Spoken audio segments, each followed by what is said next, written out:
It began with the lights flickering. Across half of Kyiv, neighborhoods went dark in a heartbeat. Street lamps died. Apartment windows went black. The hum of electrical grids fell into an eerie silence. To most civilians, it looked like another result of Russian airstrikes, the kind that had become all too familiar in recent months. But for Ukrainian engineers, analysts, and the command units monitoring the city's critical systems, the blackout was no accident. It was a carefully orchestrated illusion, a trap designed to lure the enemy's attention and misdirect their attacks. This was warfare in a domain invisible to most. Electricity itself had become the battlefield, and deception was the weapon of choice. Russia, relying on drones, cyber attacks, and sabotage teams, believed the Ukrainian grid was vulnerable. They were wrong. Hidden beneath streets, in industrial tunnels, and deep within fortified buildings, backup generators hummed quietly. Heat signatures were manipulated. Sensors were masked. Decoys mimicked the activity of major substations. Each flicker of light, each silent hum, was choreographed to mislead reconnaissance drones.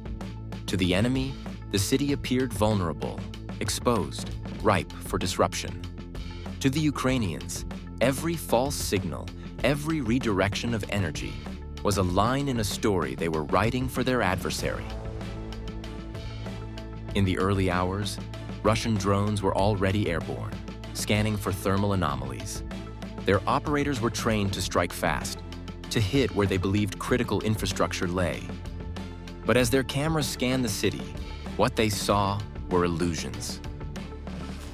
Fake heat signatures flared where no generators existed. Small decoy substations glowed with infrared energy that betrayed nothing of the underground labyrinths keeping power flowing. One drone hovered over what it believed to be a major grid hub, sending coordinates to a distant strike unit. A real generator, running silently 2 streets away, continued providing critical power to hospitals, water pumps, and communication centers, completely undetected. Inside the Ukrainian command center, engineers and operators monitored the drone's every move. Screens showed thermal maps, power consumption logs, and drone telemetry. Every misstep by the enemy was a victory. Every false strike confirmation a reassurance that the system held. Engineers communicated in terse bursts over encrypted channels, updating the positions of mobile decoys and coordinating the operation like a symphony. Every minute counted. Every command could mean the difference between survival and catastrophe. One particular sequence tested their nerves. A cluster of drones converged over a district, seemingly identifying a substation emitting unusually high heat. In reality, the substation was nothing more than a cleverly disguised decoy. Underground, the real generators maintained electricity to emergency services and civilian hospitals. Engineers adjusted the output in real time, keeping the decoys convincing while preventing any actual disruption. The Russian operators interpreted each fluctuation as activity, each thermal blip as a live target.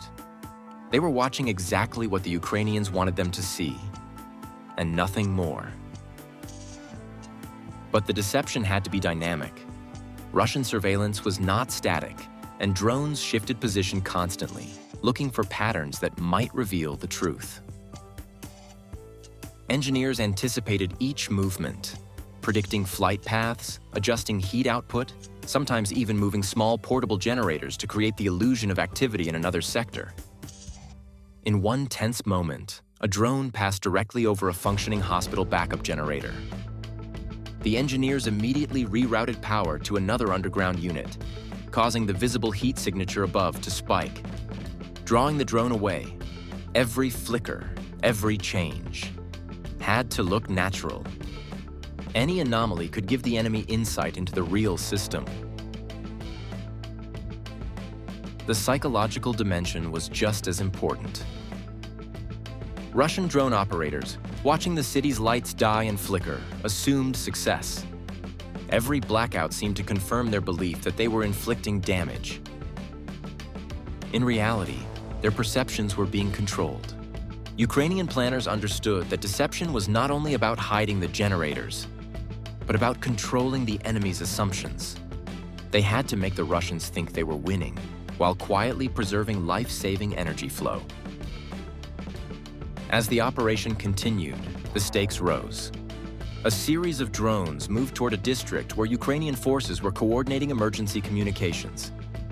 The engineers enacted a higher-level deception. Decoy generators were moved into positions along alleys and streets, while underground conduits continued feeding critical systems. One drone came within meters of a real control center. A heartbeat later, the operators redirected a second drone, chasing a thermal pulse from a portable decoy. The enemy could see activity, but none of it corresponded to actual power sources. Meanwhile, cyber operations complemented the physical deception. Digital signals were manipulated to make it appear that substations were overloaded or offline. Automated systems broadcast false load reports over intercepted channels. Russian command centers, relying on those signals, recalculated strike priorities and adjusted drone patterns accordingly. The combination of physical and digital misdirection created a multi-dimensional illusion, keeping the enemy uncertain and reactive while preserving real infrastructure. Time became a critical factor. Every second a drone spent in the wrong location increased the likelihood of preserving the city's power. Engineers rotated tasks among teams to prevent fatigue, knowing that a single mistake, a misrouted heat signature, an incorrect generator reading, or a delayed adjustment dash could result in real blackout and chaos. The tension in the underground rooms was palpable. The hum of running equipment and the quiet beeping of monitors formed a constant reminder that failure would be catastrophic. Then came the peak moment. A small cluster of drones moved toward a critical water treatment plant. Russian operators believed the plant's generators were exposed, capable of being neutralized. The Ukrainian team executed a pre-planned maneuver. Temporary heat signatures drew the drones away, while real underground units continued powering pumps and filtration systems uninterrupted. The operation required precision timing. Even a slight lag in response could have exposed the real target. Each command, each adjustment, had to match perfectly with drone flight paths. At the climax, the Russian drones converged on a decoy hub designed to mimic a large power station. Explosive charges simulated activity, further convincing enemy operators that the strike had been successful. Meanwhile, critical infrastructure continued uninterrupted, keeping hospitals, water supplies, and command communications fully operational. By the end of the night, the deception had fully succeeded. The enemy was misled, civilian systems were preserved, and Ukrainian forces had secured a tactical advantage without firing a single shot. The aftermath revealed the full scope of success. Engineers reviewed data from every drone flight and strike attempt. Each heat signature, each intercepted signal, each misdirected strike contributed to a growing understanding of enemy behavior. Analysts mapped patterns, preparing for future operations. The victory lay not in destruction, but in control. Control of information, perception, and the flow of energy. By dawn, the city was still dark to the naked eye in many districts, but vital systems ran silently underground.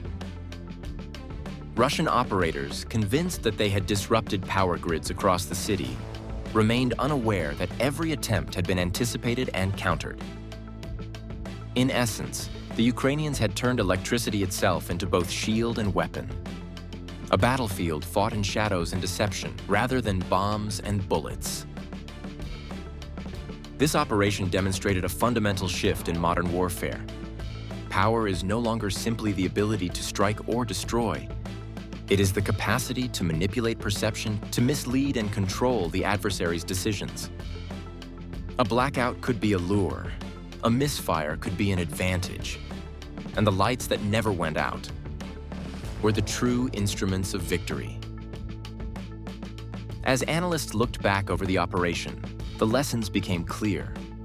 In contemporary conflict, dominance comes from understanding the battlefield before it is even engaged. Controlling the narrative of the city's energy, masking reality, and leveraging every technological asset meant that victory could be achieved invisibly. Operation Phantom Grid wasn't just a defensive maneuver.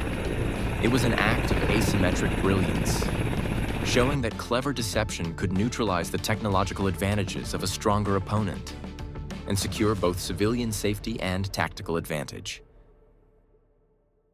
In modern warfare, sometimes the greatest weapon is silence. And sometimes the brightest light is the one the enemy never notices.